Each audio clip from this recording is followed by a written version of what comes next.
Adventure and Pipeman on W4CY Radio.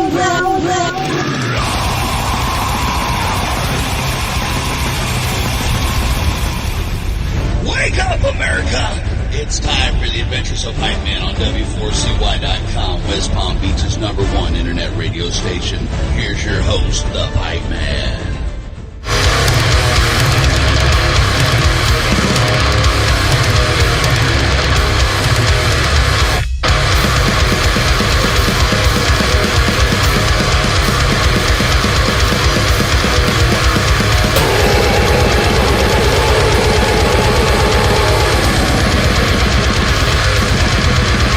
This is the Pipeman here on the Adventures of Pipeman W4CY Radio, and I'm very excited about our next guest.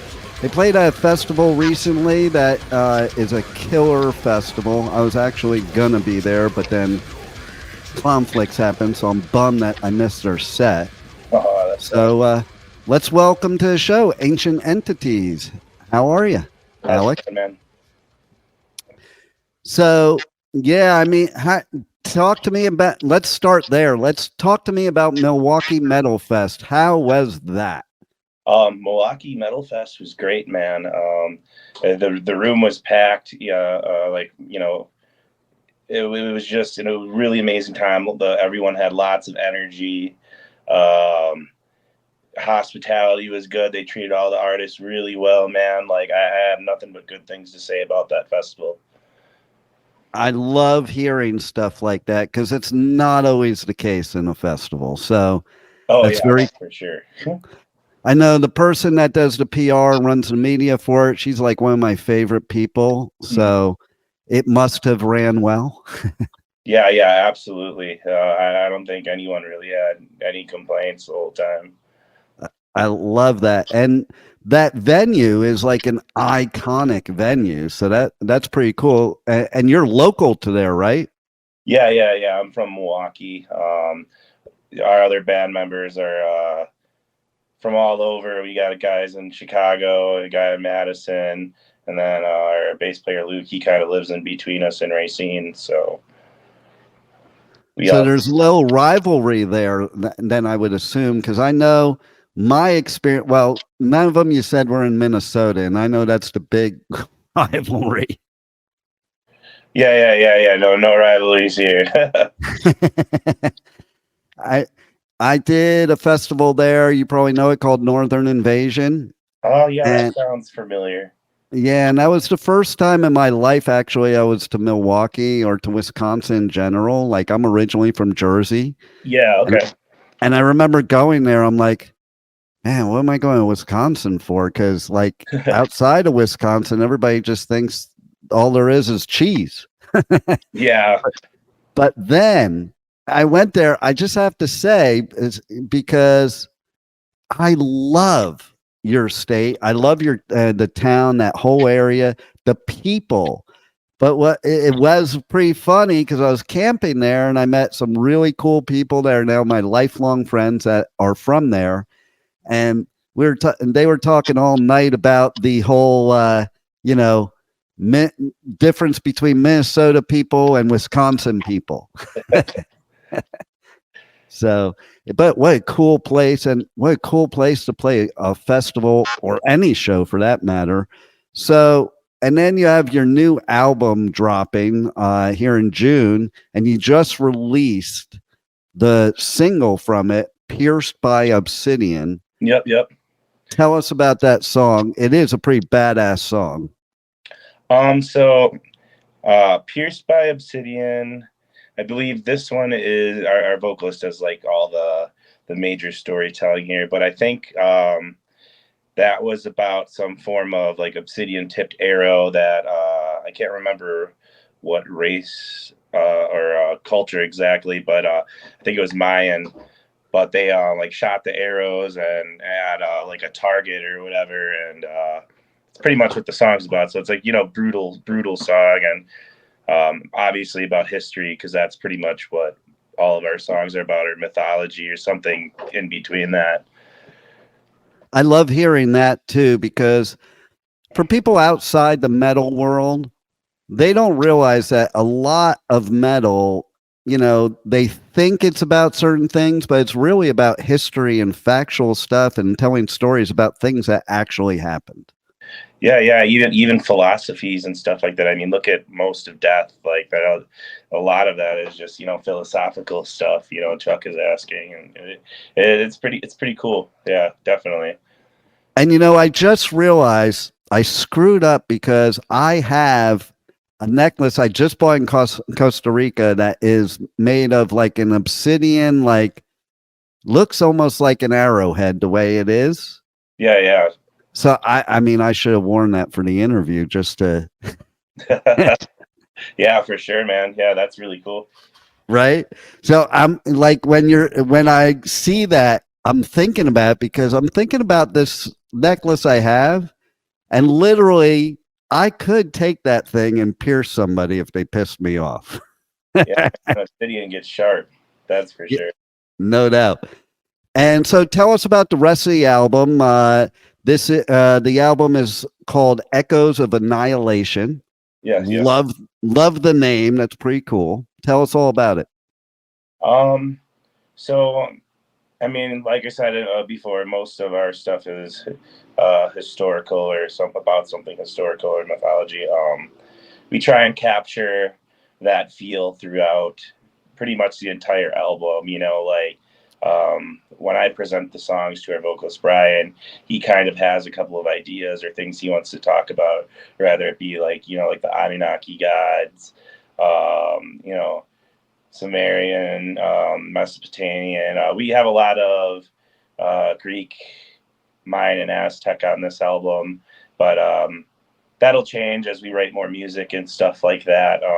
We're just kind of go with a couple general themes and just kind of pick stuff to talk about from all around the world.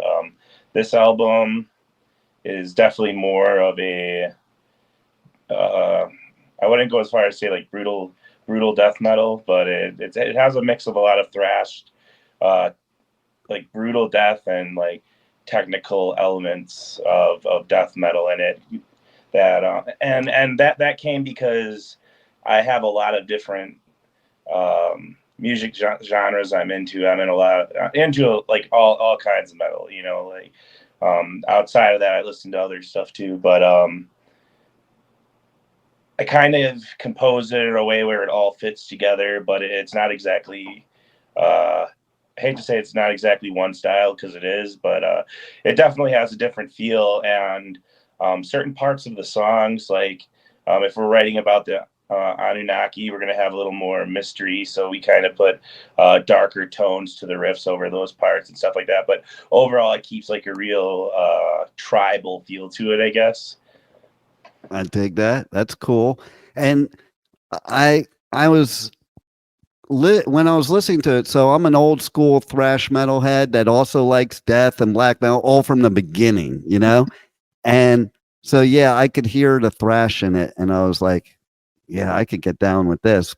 I love when you take genres and mix them together. This is something that wasn't done in the very beginning, and everything was like gatekeepers and keep everything separate.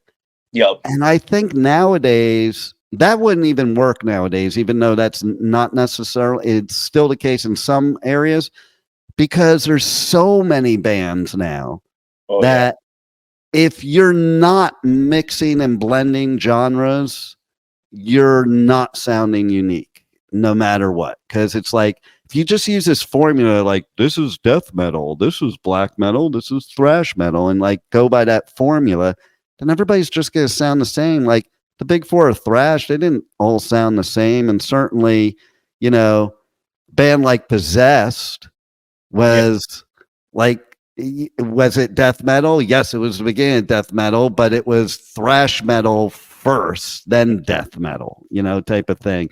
So that made them unique even to death metal bands today. And I think that's what makes a band like yours great, is being able to capture the unique sound of your band without having to be, it has to sound like this. Mm-hmm. Yeah.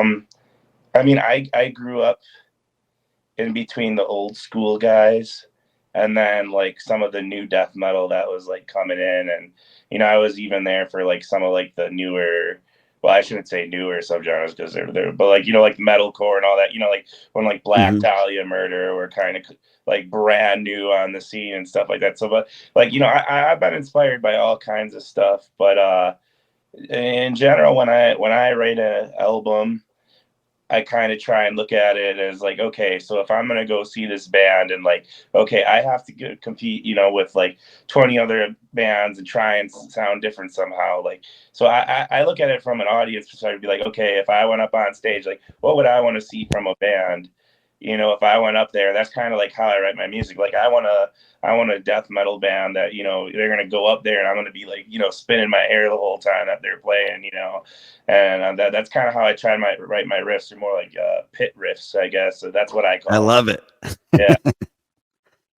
That's what I'm all about right there. I used to live in LA and take a Greyhound or hitchhike up to the Bay Area to catch like the beginning shows of Possessed and many other bands, but it would talk about brutality. Yeah, man. I mean, I love all that old school stuff too. Like Nile, Necrophages, those are like, some of my like huge, like, death metal bands, and, like Decapitated, if we're going like, like old school death metal and shit like that, like the Polish, Swedish death metal, any of that stuff. Like I love all that, like Carnage, like, I think that was like one of my first, Carnage was like one of my first couple death metal albums, like, Jungle Rot, stuff like that, Nice. I love all the old school shit too. So what was that moment in life, if there was one, that you just knew music was just in you and this was what you were going to do? Man, that was a long time ago, but it happened to me at like a later age, because I was an artist before I really was into music or anything like that. So it was like, I was like a freshman or sophomore in high school, and I didn't really listen to music. It was just like whatever someone had on the radio, that's what I was listening to. But my sister was watching something on like MTV. It was like a rock band or something like that, and I was just like, oh, what is this? And I was like, okay, that's kind of cool. And it wasn't like anything like super heavy, or it was like some alternative band. And basically I was just like, this is cool, but like, what else is there? Like, is there something like that goes a little harder than this? And then I found I think also on MTV it was like Rammstein, Volkerball. They played like some live clip from that. I was like, yo, that was cool. Like, I wanna do what they're doing. And then it just my taste got progressively heavier. I think after I found like Behemoth. So it was, once I actually found the music I like, that I wanted to listen to, it pretty much just went from like, not heavy to like heavy right away. I think like Behemoth Demigod was maybe like my third or fourth like album I ever listened to, and that was honestly the album that made me go like, holy shit, like that's fucking awesome. Nice. And it's funny because the artistry and the music does go hand in hand. So my question is, as we look at the album cover behind me there, is that your artistry? So this is done by our now previous drummer, Burns. He came up with the concept of the album art, and he did he didn't draw the logo. We had this artist called Art of Darkness do the logo, and once we got that back from him, he did kind of like the filling in of the letters, and we tried a couple different like stone looks and stuff like that, but I think he ultimately settled on this like monotone, like silver and like, with red around it. It's pretty cool, I think. Yeah, it's totally cool. And I'm all about that too. And that's why I say it goes hand in hand. Like I like good album art, good merch with great art on it. I think it just all goes hand in hand because music is art, and it's like a full-on for me. It's a full-on experience. Like I listen to your album, I want to sit there on the balcony with the album right in my hand, looking at the album art, reading all the stuff while I'm listening to it. Oh yeah, absolutely. That's I'm still about buying albums. I know a lot of the current generation and everything. There's a lot of digital downloading, and not even that, even like Spotify just streaming and all that, which is cool. I mean, I stream on YouTube. I don't really use Spotify too much, but well, what's interesting is, like you said, you found music. Okay. And I did too. Nowadays, it's almost like you don't really have to find it because of these things. And I personally liked it better when I did have to find it, because that's how you found some of the coolest stuff. I think nowadays there's just so much flooding. Like if you're listening to Spotify, there's so much flooding into you that you don't really take the time. Mm-hmm. Whereas back then it was like, oh, there's one album. Let me go get that, and then listen to it 50 million times.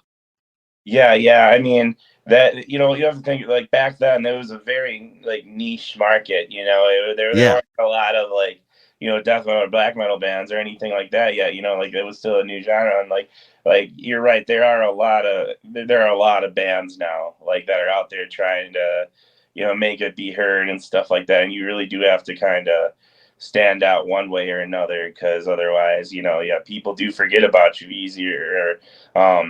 I found for the way I find new bands a lot is when we're playing our live shows. Like I purposely won't listen to the local band or whoever, if we go play a tour or something. I'll go like all the band pages and support them, but I'll wait until I go to the show and listen to them. And I find a lot of new bands that way, because like I'll go there and be like, oh, these guys are super super sick live. I've never even heard of them before, and then then I'll go grab their music and stuff like that at the shows. But that's how I've been finding new bands, and that's kind of replaced the conventional way for me. And that was finding a random CD back in the day. Yeah, well, that's what's cool about festivals, because I have it too, where that happens for me. Yeah. I go on tour and I do radio coverage at all these festivals here in the UK, US, and Europe. And like, I like to make it a point that if I'm interviewing a band, that I go to their set. Mm-hmm. If I can, sometimes you're stuck back there working, but if I can. But I find so many bands by being at these festivals that I never would have found before. Oh, And it was same back in the day. Like I used to get this thing in LA. It was BAM magazine, and it had all the gigs, and you'd see who looked the coolest, and then you went to the show, and you didn't know what they sounded like. I mean, like Merciful Fate, perfect example. They looked King Diamond looked cool as shit. So I'm like, I want to go to that show. And then, I'll tell you a funny story too. I was at a show and Venom, Slayer, and Exodus played, and Kronos and Tom got into a fist fight backstage. Oh, that's wild. Are you ready for this? Why? Because Kronos was pissed off because some people were calling Slayer black metal, and he's like, you're not black metal, we're black metal. And the funny part is, in 2024, neither one of them would probably be considered black metal. Yeah. So it is great how it's all evolved and become what it is. It's funny. I was one of those people while I was younger that I didn't want it to evolve. I wanted it to stay like really underground and nobody know about it.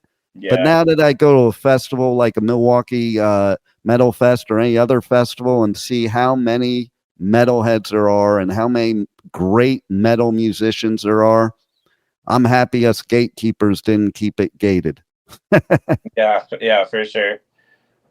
So tell everybody how they can connect to you guys on your socials, on the web, go to your merch store, check out any tour dates, get the new album, all that good stuff.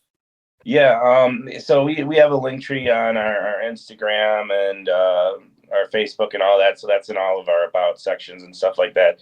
That's got our, Facebook, Instagram, all our links, our Bandcamp store, all of our merch. I'm still getting the store up. We have a couple things up on it, but I have to add a couple things. Like we got we're getting some shorts made, and we got a couple new shirt designs. Cool.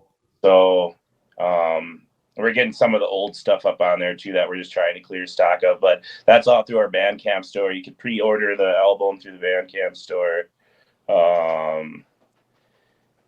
Then our main social network right now is Facebook, but we do update Instagram and still have stuff going on there, and of course Bandcamp. So those are our mains. Very cool. Is there anything else that we haven't covered that you'd like the listeners to know about? No, just thank you for all who are tuning in and listening, and it was definitely awesome to get an interview from you. So thank you very much, and I appreciate it very much. And I appreciate you giving us great music, and I hope to see you live, because I'm with you, man. Live is where it's at. And thanks a lot for being on the Adventures of Pipeman. Absolutely, man. Thank you for having me. Thank you for listening to the Adventures of Pipeman on W4CY Radio.